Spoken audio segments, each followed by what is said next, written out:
Tentunya di sini gue mau sharing ke kalian kalau misalnya ada 5 skill yang dimana kalian harus punya yang gak diajarin di sekolah kalian. Dan ini bukan tentang keuangan atau finansial, tapi ada beberapa skill-skill yang lain yang dimana ini menurut gue lu wajib untuk lu punya walaupun ini gak diajarin ketika lu lagi di sekolah ya cuy. Hello guys, welcome in Bang Ari Ginong. Jadi kali ini aku mau sharing kalian ada 5 skill yang dimana ini lu harus wajib punya walaupun ini gak diajarin di sekolah. Yang pertama tentunya komunikasi profesional, dimana ketika kalian berkomunikasi atau kalian ngomong sama atasan kalian, sama teman kalian, sama bawahan kalian, itu juga punya trik and tipsnya sendiri. Gak sembarangan atau gak sama mentang-mentang lu orang Betawi lu pakai logatnya atau gak cara ngomongnya kayak gitu disamain semua. Nah tentunya akan ada orang yang pastinya tersinggung atau enggak ada orang yang pastinya enggak terima, dan hal ini akan memengaruhi kinerja kalian.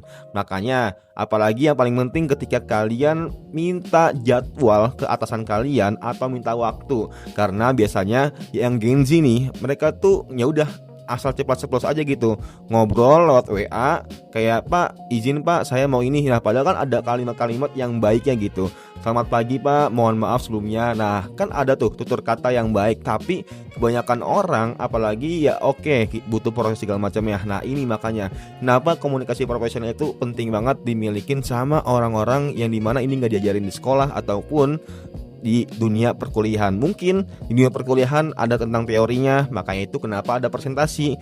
Biar apa? Biar orang-orang tuh terbiasa buat komunikasi, ngobrol sama dosen, sama teman-teman segala macamnya yang sekiranya itu ya udah berkompeten juga ya. Dan yang kedua, ada skill yang kedua yang harus lu ketahui dan lu harus pelajari, yaitu manajemen waktu dan juga prioritas. Tentunya tanpa lu sadarin ini skill atau dimana ini lu harus punya manajemen waktu dan juga prioritas. Karena banyak orang yang dimana dia itu punya agenda banyak, punya to-do list banyak, yang dimana ya udah keteteran, nggak sesuai. Contoh misalnya dari pagi sampai sore lu udah punya 10 lisan nih. Nah tiba-tiba ada tuh agenda yang mendadak, tiba-tiba ya udah lu mau nggak mau harus ikut gitu. Nah apakah yang lu udah list itu akan dibiarkan apalagi sampai nggak terlaksana? Nah tentunya kenapa ada namanya skala prioritas. Nah skala prioritas ini lu harus tahu kalau misalnya lu gak ngikutin ini, kira-kira acara ini tetap berjalan gak?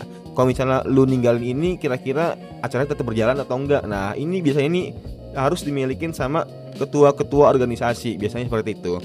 Tapi anggota-anggota juga harus punya, kalau misalnya dia itu punya 3 agenda rapat dalam satu waktu. Tentunya pastinya lu harus punya skala prioritas yang benar-benar penting banget, yang dimana ketika lu nggak ada ya udah bermasalah, itu nggak kelar gitu konfliknya. Tapi kalau misalnya lu nggak ada, masalah itu tetap jalan, atau ada orang yang lebih ahli daripada lu atau nggak orang yang ahli partner sama lu, itu nggak masalah, tinggalin aja. Sekiranya skala prioritas ini penting banget dimilikin sama Gen Z dan juga Gen Alpha untuk kedepannya.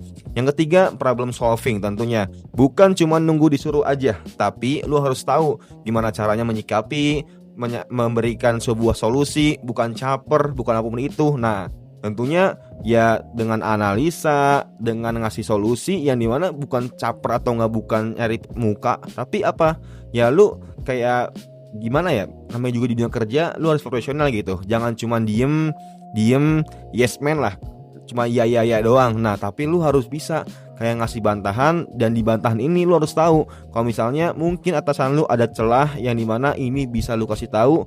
Biar apa? Biar proyeknya itu bisa sempurna, bisa dapat nilai yang bagus, atau nggak bisa dapat profit yang gede, besar segala macamnya. Nah yang keempat atau yang terakhir tentunya adaptasi dan belajar dengan cepat. Nggak semua orang bisa beradaptasi dengan baik, karena ada juga karyawan atau mungkin teman lu sendiri yang mereka tuh beradaptasi butuh waktu 3 bulan, 5 bulan. Alasannya apa? Gue gak terbiasa, gak terbiasa segala macamnya. Padahal terbiasa itu, semua itu tergantung dari pribadinya sendiri. Gak semua orang itu mungkin cepat untuk beradaptasi, tapi selalu ada alasan yang dimana mereka itu malas buat adaptasi. Karena mungkin untuk mulai dari nol lagi, atau mungkin malas untuk ngomong-ngomong yang basa-basi segala macamnya. Ujung-ujungnya ya udah orang tuh bakal hilang, mulai baru lagi, bakal hilang lagi, mulai baru lagi. Nah Inilah kenapa fungsinya adaptasi dan cepat untuk belajar itu penting banget. Jadi 4 skill itu yang dimana lu harus punya sebagai Gen Z dan Gen Alpha. Biar apa? Biar lu itu gak skeptis nantinya ke depannya. Biar lu apa? Bisa mendapatkan cuan yang juga banyak ya cuy. Nah mungkin itu aja guys ya. Sekiranya teman-teman ada rekomendasi kira-kira kita ke depan bakal bahas apa, coba tulis di kolom komentar. Gue udah gak sabar banget bacain kalian komentarnya satu persatu. Semoga bermanfaat and see you next time. Bye.